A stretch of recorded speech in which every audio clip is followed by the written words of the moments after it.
இப்போ பார்த்தீங்கன்னா இந்த பீட்ரூட்டு, இப்போ பீட்ரூட் துணைவர் சமைக்கிறாங்க. இந்த பீட்ரூட் சூப்பு சும்மா ஒரு 1/4 கிலோ, சும்மா ஒரு 100 கிராம் பீட்ரூட்டு. அப்புறம் என்னென்ன போட்டீங்க? வெங்காயம், பச்சை மிளகா போட்டு தாளிச்சாச்சு.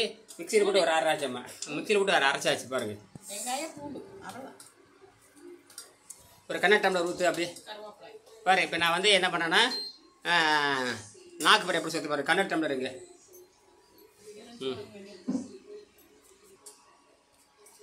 கொஞ்சம் கொஞ்சம் ஊற்றும்.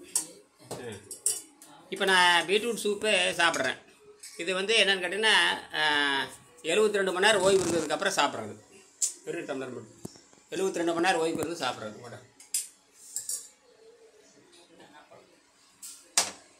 இது பாருங்க, இதான்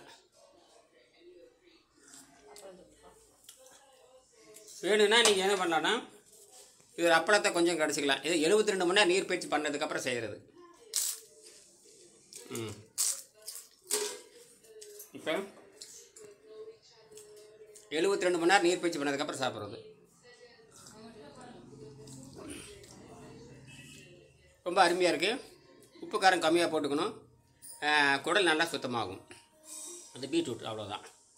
நான் 72 மணி நேரம் ஓய்வு இருந்தப்போ சாப்பிட்றேன். எனக்கு வந்து பயிற்சி ஆகிடுச்சு. முடியாதவங்க 2 தடவை 3 தடவை சாப்பிட்டுக்கலாம். அப்புறம் ஒரு 10 நாள் 15 நாள் கழிச்சு நன்கு குடலுக்கு பழகினதுக்கப்புறம் நீங்கள் இப்போ நீங்கள் இதை சாப்பிட்டதுக்கப்புறம் அப்புறம் ஒரு 6 மணி நேரத்துக்கு நீரை மருந்தாக இருந்தணும். இதில் இருக்கிற விஷத்தெல்லாம் வெளியெடுக்கணும். இதில் இருக்கிற பாஸ்பரஸ், பொட்டாசியம், சோடியத்தை விஷத்தை வெளியெடுக்கணும். இப்போ எல்லாமே விஷம்தான். ஆனால் இது குளோரோஃபில் நிறையா இருக்குது. அன்னப்பாதையை நல்லா சுத்தப்படுத்தும், ரத்தத்தை சுத்தப்படுத்தும். இது தண்ணீர் இருக்கிறனால சுத்தமாக இருக்குது. தண்ணீர் சத்து எந்த பொருள் இருந்தாலும் சுத்தமாகும். ஆனால் தண்ணீரில் தூய தண்ணீர் என்பது வேறு, இது வந்து சூப் என்பது வேறு. இது வந்து பார்த்தீங்கன்னா காய்கறி சாறு, வெஜிடபிள் சாறு. இதை அடிக்கடி டாக்டர் அருணாகிட்ட அருமையாக சொல்லுவார். இப்போ நாம் என்ன பண்ணோம்னா இதை நம்ம பண்ணலாம். இதுக்கப்புறம் இது சாப்பிட்டதுக்கப்புறம் ஒரு 6 மணி நேரத்துக்கு நேரம் மருந்தாக இருந்தணும். பசி எடுக்காமல் பார்த்துக்கிட்டே இருக்கணும். முடியாதவங்க மாட்டி ஒரு கப் அடிக்கலாம். ஒரு கப் அடிச்சுட்டு சரியாக போயிடும்.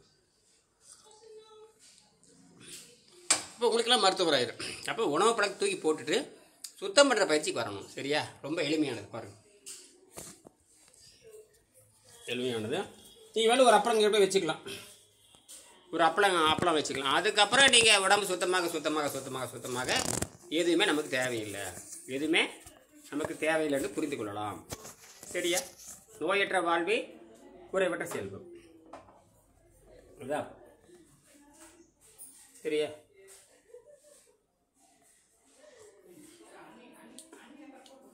முடிஞ்சதுன்னா நம்ம வந்து ஒரு நாளைக்கு 3 நாள், 2 அல்லது 3 நாள், 2.5 நாள் நேரடியாக ஒரு 10 ஏக்கரை இயற்கை சூழ்ந்த ஒரு திருச்சியில் பேசிக்கிட்டு இருக்கேன். ஒரு 20 பேர் சேரணும். அப்படி சேர்ந்ததுன்னா நம்ம பண்ணலாம். அதுக்கெல்லாம் நான் வந்து சொல்லியிருக்கேன். அந்த மாதிரி கட்டணம் கட்டி இருந்தீங்கன்னா 2 நாள் 3 நாள் பூரா விவாதம் தான். இந்த மாதிரி பல வகையான உணவுகளை அறிமுகப்படுத்தலாம். கடைசியில் தண்ணீர் உணவுக்கு தான் வந்தாகணும். அகத்தூய்மை பண்ணுவதற்கும் மனச்சீக்கிரம் போக்குவதற்கு தான் உணவை தவிர உடம்பு தாவரமாக மாறிடும். அதுக்கப்புறம் உடம்பு மின்காந்த பற்ற உடலாக மாறிடும். சோர்வே வராது, பசி தாக்கம் எடுக்காது, சோர்வு வராது, மலஞ்சாலம் மற்றும் போய்விடும். நீங்கள் மாத கணக்கில் வருஷ கணக்கில் தியானம் இருக்கலாம். எல்லா வேலையும் செய்யலாம். கஷ்டமான வேலையெல்லாம் செய்யலாம். அப்படி கஷ்டமான வேலை செய்கிறப்போ இரும்பு தூக்குறது, பாரம் தூக்குறது, அந்த மாதிரி செய்கிறப்போ உணவோட்டுறப்போ நீங்கள் பேரிச்சம்பழமும் வேர்க்கல்லையும் சாப்பிட்டுட்டு, பேரிச்சம்பழம் வேர்க்கடலை இந்த மாதிரி ஏதாவது ஒன்று சாப்பிட்டு, வேர்க்கடலை உருண்டை, பேரிச்சம்பழம் உருண்டை, பேரிச்சம்பழமும் பழமும் கலந்து உருண்டை, இந்த மாதிரி அது உலர்பல கண்டுன்னு சொல்லுவாங்க. அதை செஞ்சு சாப்பிடலாம். அது சாப்பிட்டு வஜ்ர மாதிரி மாறிடுது.